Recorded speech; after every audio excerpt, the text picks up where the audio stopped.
Hey everyone, good morning.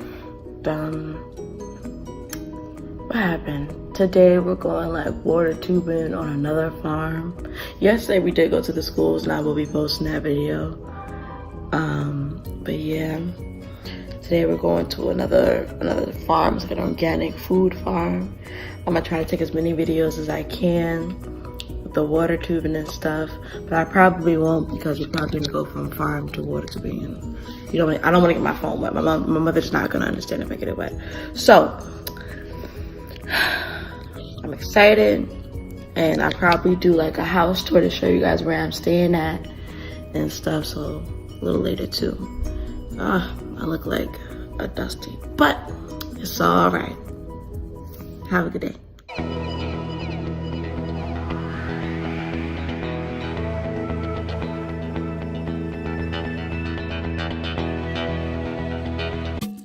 Frame it in a way that you get something out of it, right? Because you're not going to go home and maybe do all of these processes exactly. So when I start to explain what permaculture is, my goal is for all of us to become more permaculture-y and to become permaculture people, okay? And so, does anyone know what permaculture is? Anyone want to guess? No guesses are bad guesses because I'm a gringa here. Everything I say is almost wrong. I'm still learning Spanish. It probably sounds way better than it is, and so I'm always wrong and they're always helping me, and so you can't be afraid to be wrong in the place where you're learning. So anybody want to guess? What's permaculture? I like that answer. Anybody else want to guess? The truth is that anybody could do this. This system is largely about balance. It's about knowing what you have. It's about knowing how to adjust what you have naturally. And so what happens is we wanted to see, could we actually do this? Could we pull this off? And so what happens is we created this small system, and we created it out of a lot of things that you've seen before having a past life, right? And so what happens in this system is you have fish. Those fish are going to do what fish do, right? They don't have a bathroom. They can't leave that tank and contain their feces in another area. And so what are they going to do? They're going to go in the water. And so if you had a fish tank at home, you'd be like, ew, that's so gross. Get rid of it. Get rid of it. Don't touch me. Get it off of me. In this case, that's exactly what we want. So all of the byproducts of the fish is everything that our plants need to grow and become nutrient rich and nutrient dense. And so what happens is the fish do what fish do. They create poop, they create pee. That substance goes to these plants. Those plants consume that as a nutrient. And so what happens is when the water comes back to the fish, by the time it re-enters, it is cleaner than when it left. And so this is an example of a symbiotic relationship, which we do see a lot in permaculture, and we'll talk more about that. And so in this scenario, and we'll talk more about this in a little bit when you see our larger system, we tested largely with a rock medium. You see some of the water returning back. And so these water barrels that are cut in half were once large water tanks. We were able to cut them in half, use both halves, and not only hold fish, but also hold our rock medium. The cool thing about aquaponics is that you can have a 360-degree loop of sustainability, which means zero waste. And so what happens in this process is the fish produce something the plants want to eat, the plants eat it, the water comes back clean. These fish grow up in our system, and when they get big enough, and for all of you who eat fish, you'll get to try them at our lunch later, we can eat them, right? What? But there are parts of the fish that you don't really want to eat, right? You don't really want to eat the scales. You don't really want to eat anything on the inside, right? I know I don't. And so what would happen in a normal place is that you would throw that out. But what happens is if you were in farming, you would hear about these really expensive, really nutrient-dense substances called fish emulsion, bone meal, blood meal, and they're really like fancy terms for ground up fish parts. And so they're super nutrient dense, and you would pay a lot of money for these things, especially if you wanted it organically. And so what happens is when the fish grow up and you eat them, and we take all of those things off that you don't want to eat, we can very well take those, grind them up, use them in a system that is not water-based, So you'll see some of our plants that grow in the ground, and you can use that in that system. And then you have zero waste. It used to strip out the soil. It's a good idea. Any other guesses? Do they help each other? That's also very good. And also another principle of permaculture. So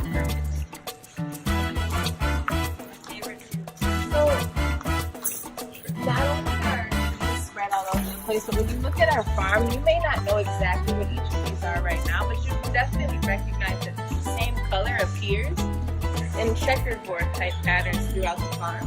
Not all going to the same place either, okay? And so one of the reasons why that is let's look at it from your perspective. If there was a buffet with your absolute favorite food and you could go and you could eat it all in one place really easy, you might go there all the time. You might eat too much of it. You know, it's just there. No one's telling you no. Why wouldn't you? Who has that kind of self-control? I know I don't. So think about it reversed from the point of view of an insect. You don't want to eat all of your crops. If you plant everything in one place, it's that much easier to access. And so if you create a buffet of all of your crops in the same location and consistently keep them there, one thing is, yes, they'll deplete the soil. The other thing is, yes, you miss out on the symbiotic relationship between things growing next to each other, which we'll talk a little bit more about in a moment. But you also create an environment that's super easy for pests to consume all of a particular variety of your plants. And so the more you space them out, the more you do crop rotation, it helps with bugs showing up and being like, yeah, I'm about to go eat my favorite thing. And they get there and they're like, this is not what I came here for. And so part of growing organically, which we are an organic farm, is prevention. And so part of it is us spraying things, but which is preventative, but even taking a step before that, and how can we plan our bushes so that they're naturally not the easiest to consume. One example is you don't usually see mass deforestation in a forest of any particular variety, right?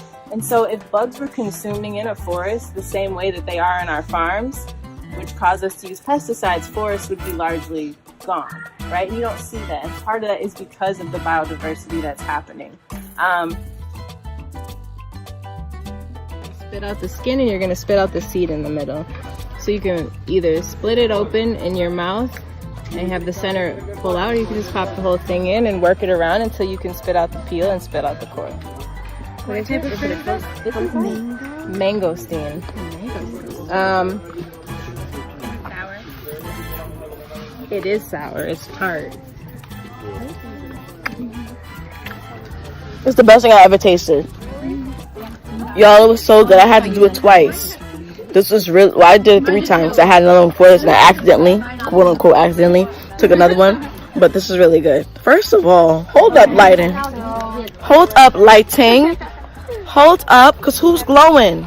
Who's looking good? Where are you at? Where are you at? There we go. Mm-hmm. Come this way. Are we come back towards me? Oh. Yep. So these fruit are called hagua.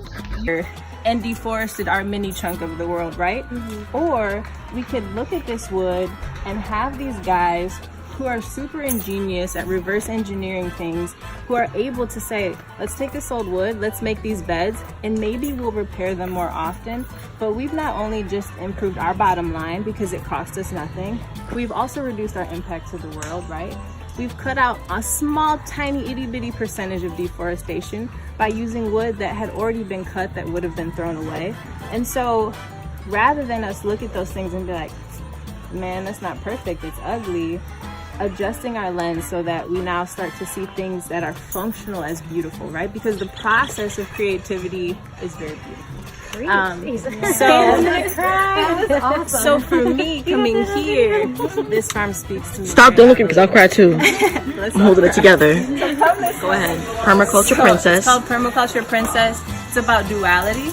So usually you wouldn't see words like permaculture and princess together, right? But we're really calling to young women to reclaim and redefine their standards of femininity. And so we're saying you don't have to choose. You can be both. You can be more permaculture today. You can be more princess. It's fluid. And you can be anywhere in the middle that you want to, but we want you to learn both. And so our mission started with me being a farmer and builder and teaching other young women to build and farm. But then to us also realizing that, yes, in our movement towards feminism and liberation, some of us want to drop our apron at the door. But if we're growing food and we don't know how to cook it, and we aren't learning to reclaim the concept of what it means to be in the kitchen in a way that's not oppressive to ourselves, right? If we aren't going back to find the cultural relevance behind dishes that we've lost, right, in our diaspora, because most of us came from different places, at least somewhere in our history and our lineage, those are the things that make you feel whole. Those are the things that make you feel beautiful, right? And so we want to reclaim things like cooking because we're growing food. So we should be doing farm to table cooking, and we should be finding our culture. And then also, if we're gonna grow it, why not do apothecary? We never said you had to stop wearing makeup or be interested in beauty to be a farmer. You can be rough, you can be royal, you can be whatever you want to.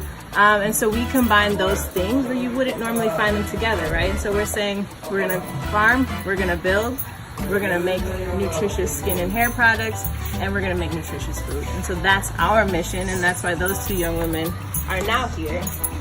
And you said they're from Detroit, right? Yeah.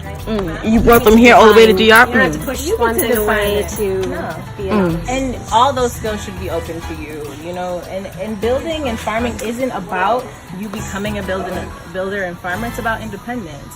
It's about being able to stand on your own, right? And so being able to build allows you to say, I can't afford to have this table, but I can build it. You don't have to be a builder by trade in order to create things that you don't have access to. And so building opens that door. It also allows you to have a home. For instance, I bought my home for $4,000 in Detroit. I've been renovating it myself with the help of my dad. And that's how I learned to build in that process. And so that gave me the power to have something that maybe I could have never afforded before.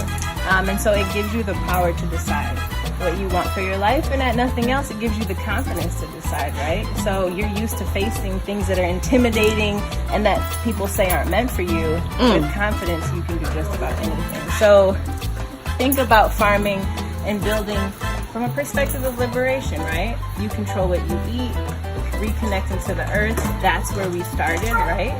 And so we've built up all of these crazy things around us, cement, buildings, we're in cities. But take some time to find out how the earth affects you and what it means going back and putting your hands on the land. And you might find something that you like. That's why I would say at the beginning, you're not farmers now, but you've never known before they hatch. And so her sole job, she's not eating, she's not chatting with her fish homies, she's not doing anything other than keeping these fish in rotation. And so we're looking for a fish that is doing that so that we can either remove her or remove her and remove her eggs so that she no longer has to worry about bringing that process to term.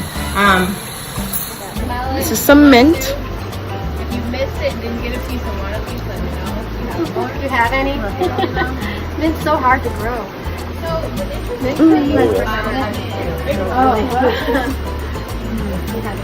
grows my friend, yeah. So this is a spearmint leaf, and they have all these leaves of mint. And I ate like 7 already, because I'm a weirdo. It is so good, so fire. It's like a piece of gum, but like without all the chemicals, and you don't have to spit it out. You can swallow it, and you feel like it cleans your insides. Oh look, the fish are wilding out. But you missed it, they were jumping. Oh, they're coming to you, they think you're gonna feed them too. I have no food, I'm sorry. Hi, I tricked you. That's funny. Yeah, that's real funny. Alright, y'all, we just came back from water tubing. I ate some stuff outside. I'm gonna tell you all about it later. And we're about to eat some stuff now. They're gonna eat some salad and fish and beans and lasagna and all this great stuff. And it came from this farm. And I'm gonna post so many videos. I'm excited. Today was a mind-blowing day. Definitely. Mind-blowing. The camera was too close, but still respect me. Thank you. Beep, beep, beep, beep. Alright, guys, so here I have some fish, some tilapia, rice and beans, salad, and some eggplant lasagna, all from this farm. All from out there. All on my plate.